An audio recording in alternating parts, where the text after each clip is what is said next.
كتير مننا بيسأل أسكن في منطقة الار 5 اللي هي حي جاردن سيتي الجديد اللي موجود في منطقة العاصمة الإدارية الجديدة، ولا أسكن في منطقة الار 7؟ وإيه هي المميزات والعيوب وإيه هي المقارنة ما بين المنطقتين؟ في الفيديو ده الحقيقة عايز أوضح لحضراتكم الفارق ما بين المنطقتين، وعلميا إزاي تقارن منطقتين جنب بعض في منطقة واحدة، وإيه هي النتائج اللي ممكن تطلع في المستقبل في إنك أنت تاخد قرار تسكن في المنطقة دي ولا المنطقة دي. خلينا نحلل المنطقتين دول ونطلع بكومباريزون ما بين المنطقتين، والنتائج دي هتخلي حضرتك أو هتساعدك في إنك تتخذ قرار إنك تسكن في المنطقة دي ولا في المنطقة دي. مع حضراتكم المهندس مهدي رجب، سي او لشركه توب مانجمنت، وبشكل سريع جدا هعمل لحضراتكم مقارنه ما بين المنطقتين. مبدئيا علميا لما تيجي تقارن منطقتين عشان تسكن فيها، لازم تقارن ما بين منطقتين في منطقه واحده كبيره. يعني ما ينفعش تيجي تقول اسكن في 6 اكتوبر ولا اسكن في التجمع الخامس، لا، تقدر تقول اسكن في المنطقه دي في التجمع الخامس ولا المنطقه دي في التجمع الخامس. فمبدئيا المقارنه لا تصح في منطقتين بعاد عن بعض. لازم تكون المنطقه هي الاريا واحده، او مثلا منطقه الشروق، منطقه العبور، منطقه مصر الجديده، منطقه مثلا المناطق اللي هي حوالين اريا واحده. يعني لو عايز تطلعها بشكل علمي، على الأقل ما يبقاش أكتر من 30 كيلو مسافة ما بين المنطقتين. في نطاق ال 30 كيلو دول تقدر تقارن منطقتين مع بعض. ففي العاصمة الإدارية الجديدة في طرح جديد لمنطقة بيتقال عليها منطقة الار 5 اللي هي جاردن سيتي الجديدة. ومنطقة الار 7 هو حي من الأحياء السكنية اللي تم طرح من 4 سنين للمطورين القطاع الخاص. هنا في مميزات وعيوب وهنا في مميزات وعيوب.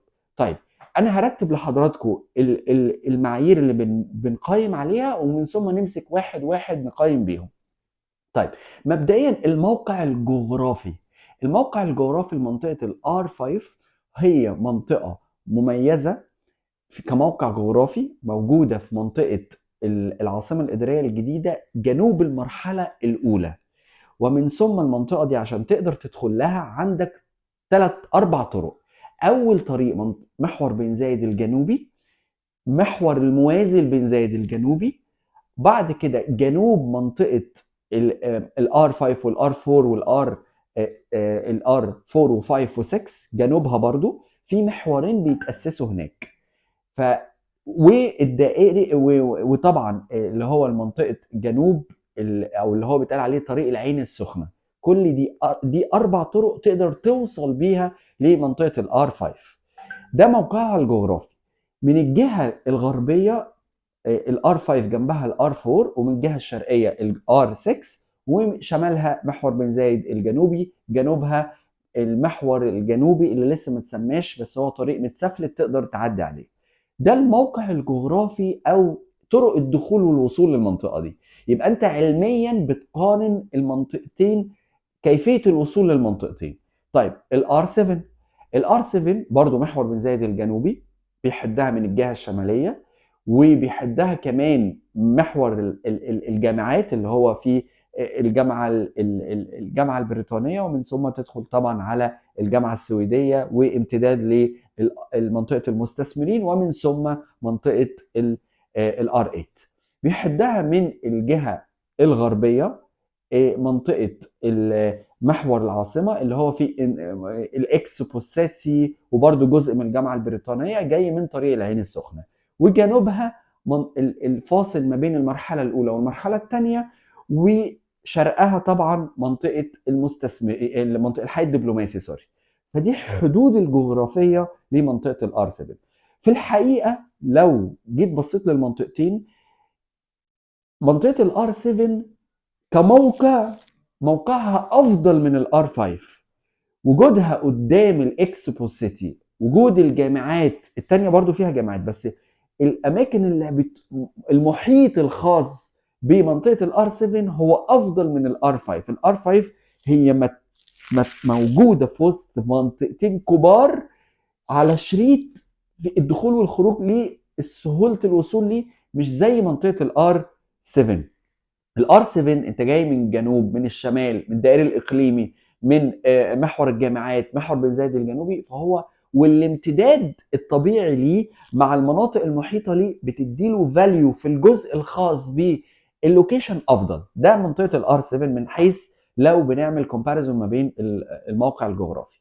طيب تاني حاجه بنقيم عليها هي طبيعه التخطيط العمراني للمنطقتين. منطقه الار 5 هو معمول يبقى شبيه لوسط البلد، هيبقى في ميدان طلعت حرب، ميدان الخديوي، ديزاين العمارات اللي هناك موجود زي ديزاين العمارات اللي موجود في وسط البلد، زي الديزاين الانجليزي او الايطالي او الفرنسي اللي موجود هناك.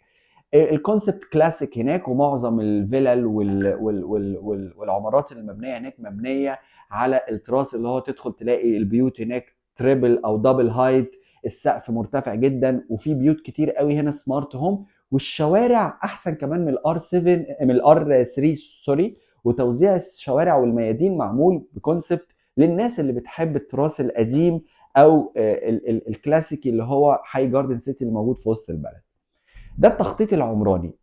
المدارس والجامعات والخدمات هتبقى موجوده في زون، بس هي منطقه مفتوحه للجميع، ما هياش منطقه بجيتد الا بعض الكلاستر الخاص بالفلل، لكن هي منطقه مفتوحه للناس كلها وفيها تجدد سكاني كبير مش قليل. يعني هي ما هياش منطقه منخفضه الكثافه. نروح للار 7. التخطيط العمراني اللي هناك معمول بطريقه افضل، لان هي كلها كومباوندز منفصله، والخدمات بتاعتها منفصله. فيها من اول بقى الكاتيجوري A و B، سوري، A بلس و A و B بلس و B، مش اقل من كده. وبعدين فيها ميكسد من المطورين، مطورين ليهم سابقه اعمال، مطورين متوسطين، مطورين ضعاف، عباره عن مقاولين اول مره يبنوا. طيب ندخل في ده التخطيط العمراني. الشوارع هناك فيها ممشى السياحي، فيها لاين خارج من النهر الاخضر، هيبقى فيها اكتيفيتيز، هيبقى فيها كارنفال هيتعمل في المناطق في الار 7. الار 7 لما تخلص وتتبني هتلاقوها في الكريسماس مثلا من المناطق المضيئه، زي بعض المناطق في التجمع الخامس. يعني هي تجمع الخامس العاصمه. الجزء الخاص بالمطورين اللي موجودين بصراحه، المطور ونسب الانشاءات والالتزام بالمواعيد والاستلامات في الار 5 احسن من الار 7. الار 7 فيها تاخيرات، ففي الحته دي الار 5 افضل. طيب الار 5 بيسلمك الشقق متشطبه بقسط على 10 سنين ب 15% تقريبا مقدم وتستلم. الار 7 لا، لازم تكون دافع ب 50 60% ومش متشطبه، وال 10% مقدم على 7 سنين، ده لو ايكوال انستولمنت. ده الفرق برضو ما بين المنطقتين. طيب الكوميونتي اللي موجود، بصراحه الشقق اللي موجوده في الار 5 هتنزل من 6 7 8 مليون جنيه، ده المتوسط. فيعتبر الاثنين اسعارهم مش رخيصه، الاسعار غاليه. يعني في الار 7 يمكن ارخص شويه، فيها حاجات من اول 4 5 مليون جنيه 6 مليون جنيه. لكن الكوميونتي الاثنين قريبين جدا من بعض، مع باستثناء الار 7 اعلى شويه، لان الخصوصيه هناك عامله كورفت، يعني زي كورفت زون هتبقى الناس عايشه فيه. ما هواش انا هبقى نازل من بيتي وهلاقي الناس داخله طالعه جايه. يعني هو المنطقه هناك الخصوصيه فيها مرتفعه شويه عن منطقه الار 5. ده بالنسبه للمقارنه ما بين الاثنين سريعه. طيب انت حضرتك عليك الاختيار بقى، تشوف حابب تقعد هنا حابب تقعد هنا. ده متاح وده متاح، ودي مميزات ودي العيوب. فلو حضرتك عايز تستفسر او تسكن في اي منطقه، سواء المنطقه دي او المنطقه دي، تقدر تتواصل معانا. احنا في شركه توب مانجمنت بنقدم لك الخدمه دي فور فري، بنبعت لك كل التفاصيل، وبتقدر تيجي تحجز او تشتري عن طريقنا. وانا دايما في خدمه حضرتك. شكرا.